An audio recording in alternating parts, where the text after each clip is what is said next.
মৰমৰ ছাত্ৰ-ছাত্ৰীসকল মই তোমালোকৰ দ্বিতীয় শ্ৰেণী ইংৰাজী পাঠ্যপুথিৰ বিগিনাৰ্ছ ইংলিছত থকা লেসন নাম্বাৰ 4 ৰ 83 পেজত এটা ষ্টৰী আছে দা হাংৰি মাউস নামৰ যেটো ষ্টৰী আছে সেই ষ্টৰীটো তোমালোকক মই বুজাই দিবলৈ চেষ্টা কৰিছো তোমালোকে ভালদৰে মন কৰিবা মই ষ্টৰীটো অসমীয়াত বুজাই দিম তোমালোকক এতিয়া কি আছে দা হাংৰি মাউস মানে হৈছে ভুকত আতুৰ হৈ থকা এটা নিগনি হাংৰি মাউস ভুকাতুৰ নিগনি এতিয়া চোৱা আমি পিকচাৰখনত এটা নিগনি দেখিছো আৰু নিগনিটোৱে কিবা গুমধান খোৱা দেখিছো আৰু গুমধান খায় কেনে ধৰণে পেটটো ফুলি গৈছে তাৰ আমি পিকচাৰখনত আমি দেখিবলৈ পাইছো সেই পিকচাৰটোৰ ওপৰত ভিত্তি কৰি আমি কাহিনীটো অলপ নিশ্চয় বুজি পাইছো আৰু আমি এই কাহিনীটো এতিয়া পঢ়িম এতিয়া চোৱাচোন one day a mouse found a basket full of corn কি হল one day a mouse found a basket full of corn এদিন কি হল এটা নিগনিয়ে কি কৰিছিল ফাউন্ড পাইছিল এটা বাস্কেট পাইছিল আৰু বাস্কেটটো কেনেকুৱা আছিল ফুল অফ কৰ্ন গুমধানেৰে সম্পূৰ্ণ হৈ আছিল the basket had a tiny hole in it the basket had খৰাহিটো কি আছিল এটা টাইনি হোল আছিল সৰু বিন্ধা আছিল তেতিয়া কি হৈছে চোৱা the mouse entered the basket through the hole the mouse entered নিগনিটোৱে প্ৰৱেশ কৰিছিল এই কোট প্ৰৱেশ কৰিছিল the basket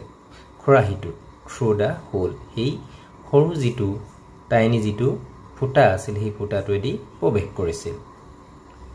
There was plenty of space for her to move inside. There was plenty of space. That কি হয়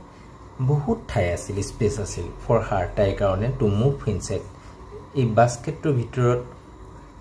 মুভ কৰিবলৈ চলাচল কৰিবৰ কাৰণে বহুত ঠাই আছিল তাৰ পিছত কি হৈছে চোৱা she ate a lot of corn in the basket. She ate a lot of corn in the basket. তাই এই নিগনিজনী কি কৰিছিল খাইছিল কি হয় a lot of corn বহুত গুমধান খাইছিল এই বাস্কেটত থকা her tummy became full তাই পেটটো কি হয় ফুল হৈ গৈছিল the mouse was satisfied and she became very happy আৰু যেতিয়া তাৰ টামিটো ফুল হৈ গৈছে the mouse was satisfied নিগনিটো খুব সন্তুষ্টিত হৈছে আনন্দিত হৈছে and she became very happy আৰু সন্তুষ্ট হোৱাৰ কাৰণে কি হয় she became very happy তাই খুব সুখী হৈছে তাৰ পিছত কি হৈছে চোৱা after eating the mouse wanted to leave the basket through the hole after eating খোৱাৰ পাছত the mouse wanted to leave the basket through the hole but could not fit কি হল খোৱাৰ পিছত গুমধানখিনি খোৱাৰ পিছত কি হল মাউস নিগনিটোৱে কি কৰিছিল বিচাৰিছিল যাবলৈ বাস্কেটটো এৰি যাবলৈ বিচাৰিছিল থ্ৰু দা হোল হি যেটো টাইনি হোল আছিল হি টাইনি হোলটোৱেদি যাবলৈ বিচাৰিছিল বাট কুড নট ফিট কিন্তু হি টোৱে যাবৰ কাৰণে ফিট হৈ নাছিল কাৰণ হি খাইনি দেখিছোই আমি তো পেটুৱা হৈ গল ইট স্টাৰ্টেড শাউটিং ফৰ হেল্প আৰু ই কি কৰিছিলে চিঞৰিবলৈ আৰম্ভ কৰিছিল সহায় কৰিবৰ কাৰণে চিঞৰিবলৈ তাৰ পিছত কি হৈছে চোৱা a rabbit was passing by এটা কি হল শহাপহু পাৰ হৈ গৈছে it heard the mouse cry and asked what happened my friend it heard the mouse's cry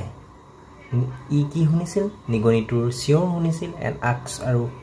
সুধিছিল নিগনিটোক what happened my friend কি হল মোৰ বন্ধু why are you crying তুমি কিয় কান্দিছা the mouse explained how it got into the basket তেতিয়া নিগনিটোৱে ব্যাখ্যা কৰিছিল how it got into the basket কেনে ধৰণে বাস্কেটত সোমাই পৰিছিল সেই কথাটো নিগনিটোৰ ওচৰত ৰেবিটটোৰ ওচৰত নিগনিটোৱে বৰ্ণনা কৰিছিল the rabbit replied তেতিয়া ৰেবিটটোৱে কি কৰিছিল উত্তৰ দিছিল ইউ আৰ টু মাছ তুমি now your belly is too big for the hole তুমি বহুত বেছি খালা now your belly is too big for the hole এতিয়া তোমাৰ পেটটো বহুত ডাঙৰ হৈ গ'ল এই হোলটোৰ কাৰণে with until it gets smaller এতিয়া তুমি পেটটো সৰু হোৱালৈ অপেক্ষা কৰা দেন দ্য ৰেবিট লেফ্ট তাৰপিছত সেই কথাটো কৈ ৰেবিটটো কি হয় তাৰ পৰা গুচি গ'ল দ্য মাউচ সে নিগনিটোৱে বহিছিল and waited for the right time to come out for the hole আৰু অপেক্ষা কৰিছিল সেই তাৰ পেটটো সৰু হোৱা সময়লৈকে অপেক্ষা কৰিছিল এতিয়া আমি এই যিটো ষ্টৰী আছিলে এই ষ্টৰীটোৰ পৰা আমি এটা কথা আমি মৰেল গম পাইছোঁ এটা আমি শিক্ষা পাইছোঁ কি হয় আমি যে খাবলৈ পাইছোঁ বুলি অতিকৈ ভোজন কৰাটো আমাৰ বেয়া কথা মানে পাইছোঁ বুলিয়ে মানে আমি যি পাইছোঁ বুলি আমি সিমান খাব নালাগে আমি এটা নিৰ্দিষ্ট পৰিমাণতহে খাব লাগে পালেই সব আমি সকলো খাব নালাগে হয়নে নিশ্চয় তোমালোকে ষ্টৰীটো